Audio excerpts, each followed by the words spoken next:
Listen up. Welcome back to the Jake Asman Show. Time now for some quick hits.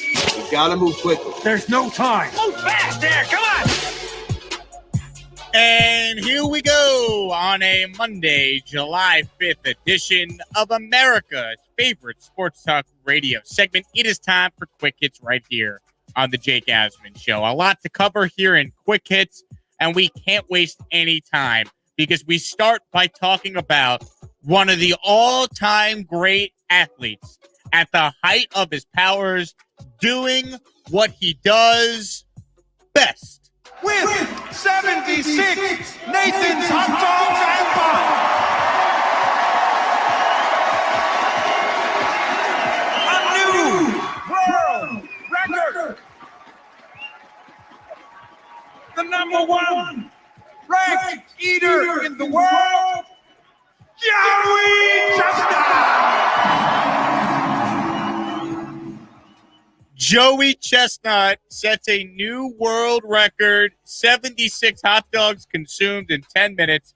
He wins his 14th Nathan's Hot Dog Eating Contest. Ron, there's no doubt. There's Joey Chestnut, and there's everybody else. One of the most dominant athletes in his respective sports that has ever done it.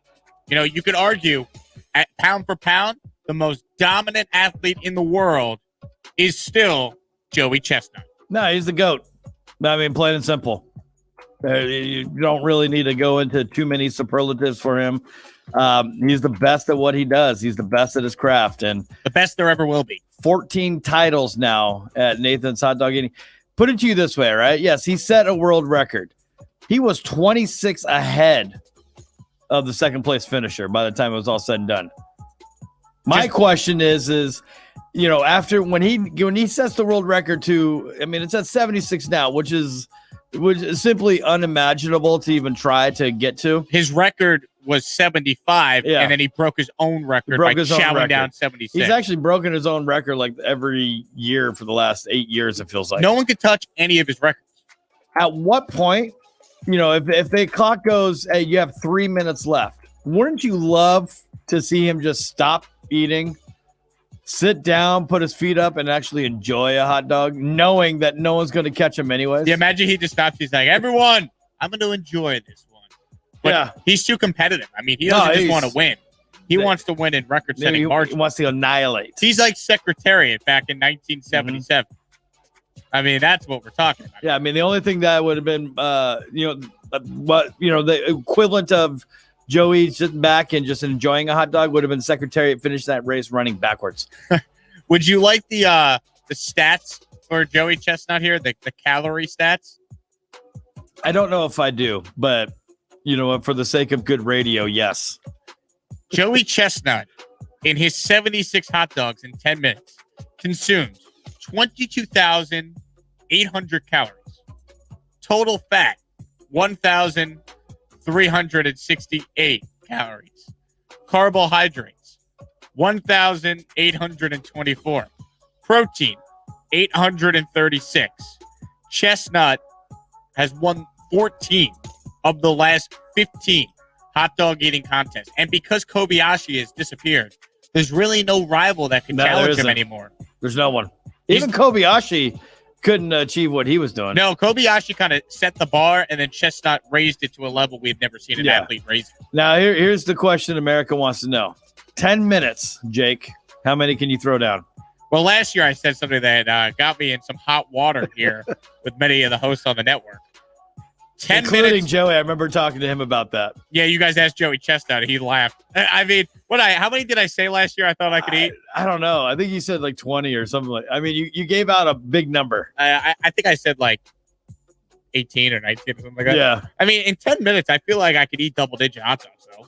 I don't think you think crazy. so? Yeah, I love hot dogs, man. I really do. I think I could get through at least 10. No, it doesn't matter if you love them. But I could. I had 3 hot dogs without any issue yesterday at this barbecue. Well, it's not. But again, it's not that. I mean, how fast can you eat? But I'm saying I ate it pretty quick. Okay. Like, I'm a couple bites and I'm pretty much done with it. So I'll say I don't want to get. I can't deal with the backlash this year. I'll go with at least 10. See, I'm sitting there. I don't even know if I could average one a minute. Yes, you can. No, I don't know You if I could get can. you could get at least one done in a minute. Well, I could definitely get one You done can start in a minute. fast. You'll be like a sprinter. Yeah. But I mean, imagine that, you're saying 10. That's almost Joey Chestnut in 1 minute. Yeah, I could probably. Could you do 10 in a minute? No. I could probably do 10 in 10 minutes. You can do 10 in 10 minutes? I think I can get through a hot dog a minute. I think I can. See, we got to put this to the test sometime. We said this last year. It I never know. happened, and I'm glad Never it did. happened. Thank God. Anyhow, this was the first calorie intake. Yeah, there goes my my diet for the next month. Joey Chestnut competed in front of a large crowd for the first time in 2 years. Last year, they held the event in front of no fans because of the pandemic. So this was the GOAT on the crowd fueling his hot dog eating. Oh, it felt great. They were chanting, and I started slowing down that minute 6, and they kept pushing me. They didn't give up on me, and thank you. Yeah, I'm so happy. I mean, I love Joey saying that, but the crowd could not have held that much. He had 75 last year. He had 76 this year. So the crowd made the difference for one hot dog. Well, he is a year older, too. That's a good point. So what is the prime years for a hot dog eater? But can we put Joey in the same conversation as, say, a Tom Brady, a Phil Mickelson, and LeBron James didn't win, though.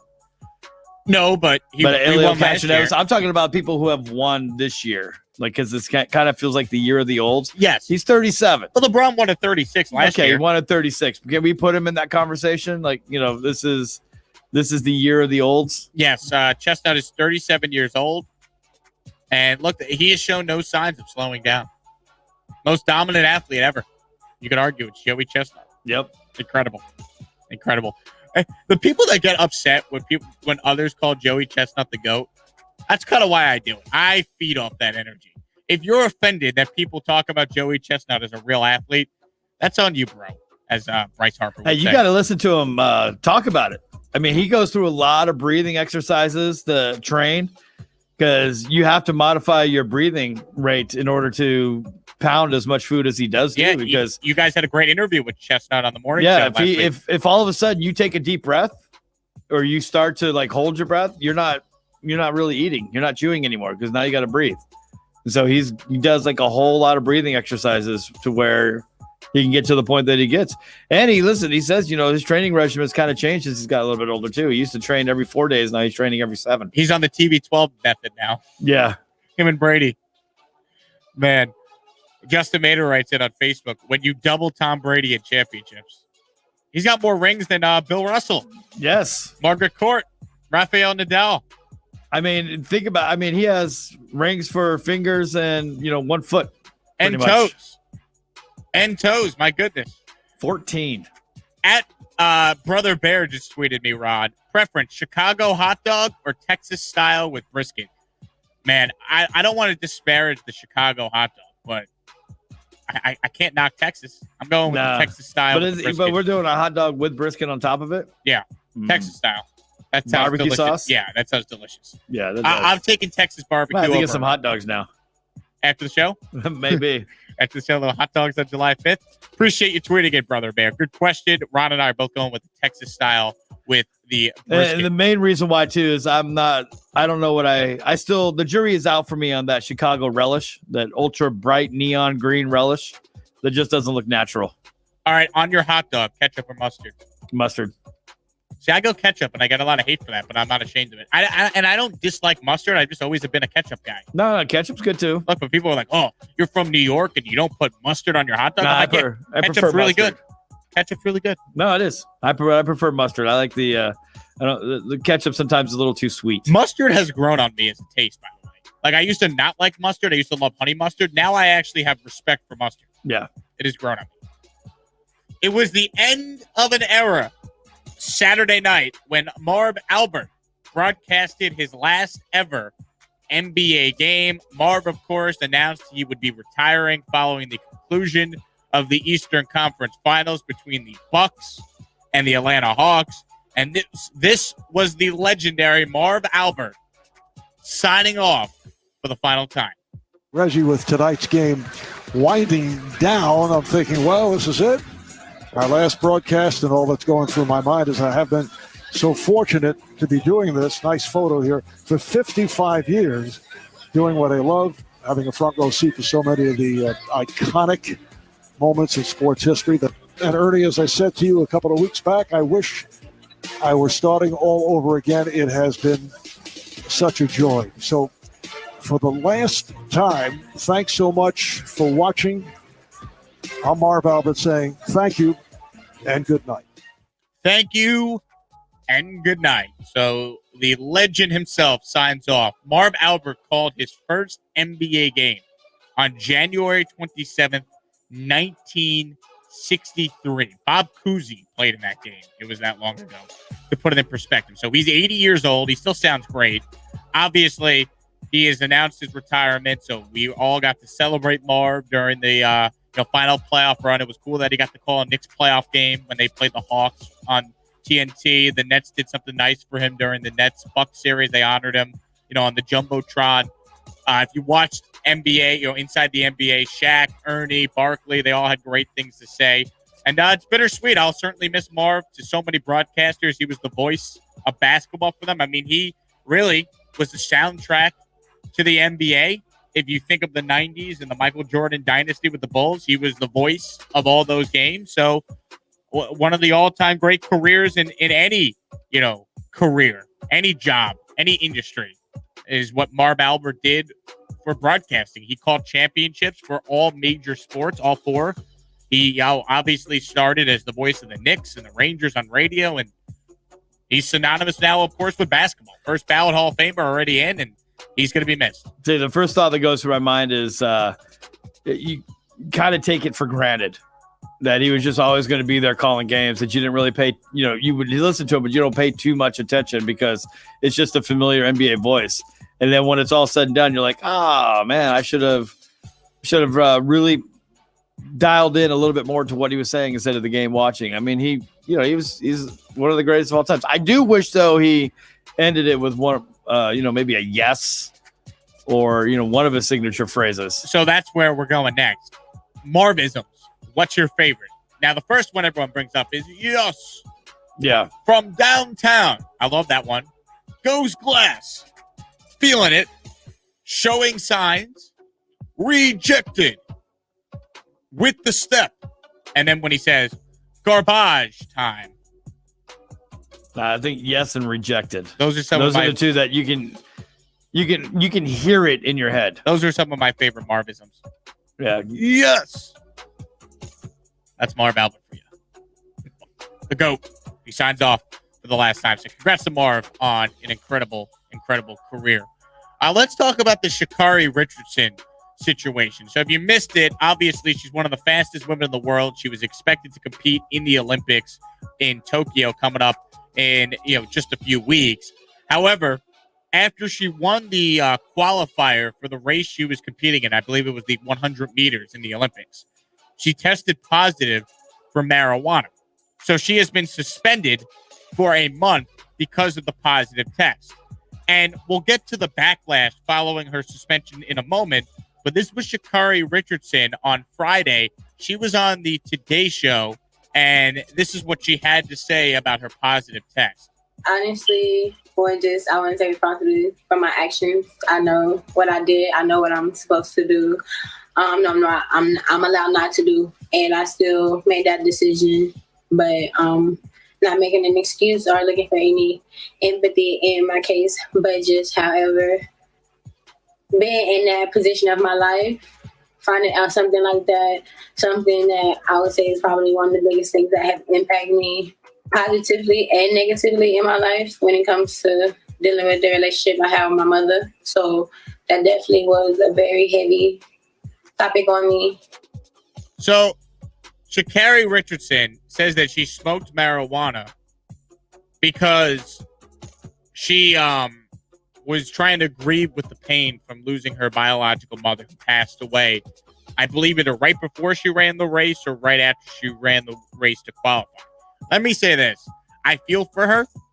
I think it's, a dumb rule. Like, I don't think marijuana should be illegal. The Olympics considers it a performance-enhancing drug. The World Anti-Doping Agency, which is what the U.S. Track and Field Follows considers it a performance-enhancing drug. That's nonsense. The idea that marijuana is a performance-enhancing drug is just not true. But I'll say this. Rules are rules. So it's hard for me to say that, we should change the rule now and she should be allowed to run. Like, she knew what she was doing. She admitted as much. And I feel like an Olympian that trains years for that one moment of going to the Olympics has got to know a little better, right? I mean, I don't want to be that guy, but, you'd be surprised how many jobs still require you to take a drug test to have. And marijuana is considered a banned drug. And, rules are stupid, but it's still the rule. And she did something she was not supposed to do. I feel like she has to show better discipline there. I don't want to crush her, but I don't understand all the backlash that's coming towards people being upset by this. If I'm Shikari Richardson, I have to just not smoke marijuana. Am I being too harsh, Ron? I mean, I feel for her. I think it's a dumb rule. But at the same time, if those are the rules that U.S. Track and Field follows and you want to compete in the Olympics, don't smoke marijuana. I'm 100% with you. I mean, let's be real. You said it. I've said it. Marijuana is not a performance-enhancing drug. It's pretty much anti-performance-enhancing drugs. But rules are rules. I mean, even to the point of where if it's medicinal purpose use, if you know you're going to the Olympics, you're training hard, and have all that going for you, you can't take it. Now, having said that, the IOC needs to come together and say, guys, what are we doing? Let's stop this.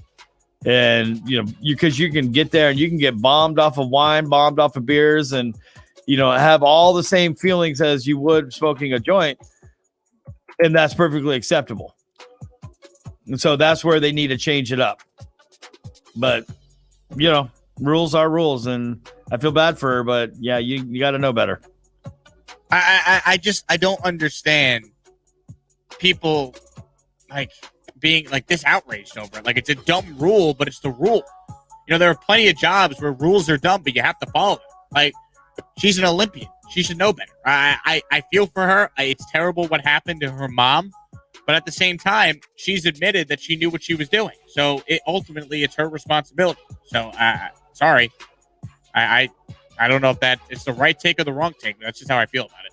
That wraps it up for Quick Hits here on a Monday. Quick break. We'll be right back. Let's talk about Shohei Ohtani. The man is ridiculous. We get to all of it next here on the Jake Asman Show.